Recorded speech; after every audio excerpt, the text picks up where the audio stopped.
बिस्मिल्लाहिर्रहमानिर्रहीम। अस्सलाम वालेकुम। आज हम लोग बात करते हैं कि एफपीआर की जो रिक्वायरमेंट थी एफिडेविट की सेल्स टैक्स रिटर्न फाइल करने के लिए, वो जो है वापस ले ली गई है।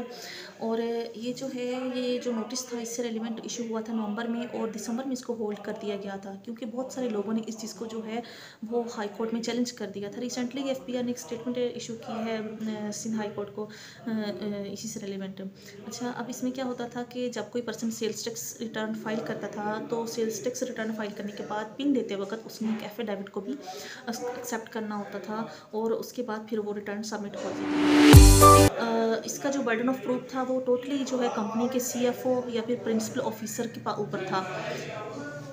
उसके पीछे क्या रीज़न थी एफिडेविट की ज़रूरी था?